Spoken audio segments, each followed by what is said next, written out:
Ne Boubacar Traoré Bouba ne kati maire ka premier adjoint ɲɛsinen don bɛsɛya walew ma. I bɛ se k'a fɔ an ɲɛna ni ɲamacɛ wale min bɛ sen i bɛ se k'a fɔ an ɲɛna hakilina jumɛn nana ni a ye wa? Bon hakilina min nana n'a ye u ye maire ye danaya da an kan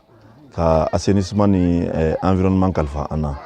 O danaya kɔfɛ donc an ye ɲɔgɔn ye mairie kɔnɔna la k'a lajɛ k'a fɔ ɲama kɔlɔlɔba de don an ka sigida la. Mais n'an sera ɲama la baara cogo la a bɛ se ka kɛ hɛrɛ ye fana ye sigida ma. Donc o kɔnɔna la an ye hakilina dɔw ta min bɛna kɛ ka depuis sow kɔnɔna la sugu kɔnɔnaw la an bɛna projet dɔ sigi sen kan an b'o baara la déjà poubelle ni fɛn mɔgɔw bɛ se k'u sɔrɔ cogo min na pour que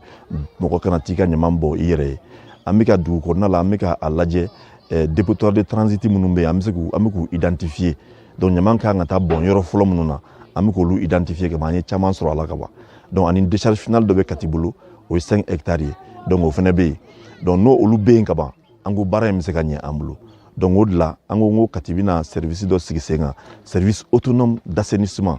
min bɛna kɛ mairie bɛna sigi sen kan mais a bɛna a ka baara kɛ a yɛrɛ ye ɲamanko ta fan fɛ ka sɔrɔ a yɛrɛ b'a ka musaka ɲini a yɛrɛ ye ka a yɛrɛ ka mɔgɔw ta a yɛrɛ ye ka fɛn ɲaman bayɛlɛma a yɛrɛ ka ko bɛɛ kɛ a yɛrɛ ye. Parce que an y'o exemple ye yɔrɔ caman na o de y'a to olu sera ɲaman na. Mais san'an ka s'o ma f'an ka sira dɔ de yira dugudenw na u k'a dɔn an bɛ ka bɔ min an bɛ fɛ ka taa min. Donc u k'a dɔn k'olu yɛrɛ sen kan ka don a la. Donc n'an ma se k'o kɛ u bɛ baara gɛlɛya an bolo. Donc o de y'a to an ye nin initiative ta ka pour que dugudenw sen ka don a la an ye délibération dɔ ta mairie kɔnɔ min b'a yira k'a fɔ ko sigida o sigida comité de salubrité kan ka sigi a bɛɛ lajɛlen kɔnɔ. Sugu kɔnɔnaw la comité de salubrité kan ka sigi yen an ka dɔgɔtɔrɔsow la an ka écolesow la an ka jama dayɛlɛjɛ yɔrɔ o yɔrɔ an y'a yira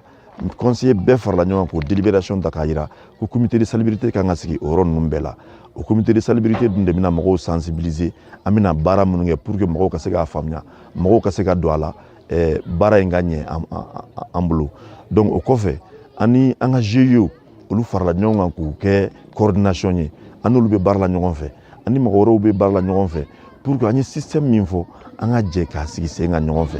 Mais pour que o ka kɛ an b'a dɔn bi k'a fɔ jamana fan bɛɛ fɛ jamana kɔnɔdenw ni jamana ɲɛmɔgɔw ni ɲɔgɔn cɛ crise de confiance bɛ yen.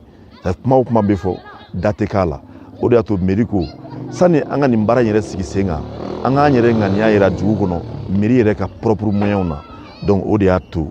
alamisa o alamisa a daminɛna sisan nɔ nin y'a kalo 3 ye alamisa o alamisa mairie bɛ bɔ ka taa lajɛ ɲamanton minnu b'an ka dugu kɔnɔ ni ɲaman bɔnyɔrɔw tɛ ni mɔgɔw bɛ ka kɛ ɲaman bɔnyɔrɔ ye ka taa ɲamanw bɛɛ cɛ ka bɔ yen nɔ a cɛli sen fɛ an bɛ dugutigiw wele an bɛ denmisɛnninw wele an bɛ musow wele an bɛ message passer k'u la sensibiliser hakilina min b'an na an bɛ fɛ ɲamanko in ka kɛ cogo min na donc an ka se k'o kɛ donc an b'o baara de la Kati kɔnɔ. Dugutigi maire ka kɔrɔfɔ la a y'a yira k'a fɔ don nataw la u bɛ ka fɛɛrɛ kuraw sigi walasa poubelle ka sigi daw la ɲama ka ko kɔnɔ a kana ta ka taa bila a bila yɔrɔ la o yɛrɛ ko aw bɛna maaw lafaamuya o ko la cogo di yanni baara ka daminɛ. Yanni baara ka daminɛ lajɛ bɛ kɛ o conseil bɛ ɲɔgɔn ye fɔlɔ ni conseil bɛ ɲɔgɔn ye an ni gatigiw bɛ ɲɔgɔn ye gatigi cɛmanw bɛ yen gatigi musomanw bɛ yen k'a ɲɛf'u ɲɛna ɲama kɛlɛtɔ de don u ka bɔ ka na fɔlɔ ka a lajɛ ɲama kɛlɛcogo daminɛ cogo min kaburudo la n'o yera ka ban participation bɛ na la population an bɛ réunion kɛ on tient des réunions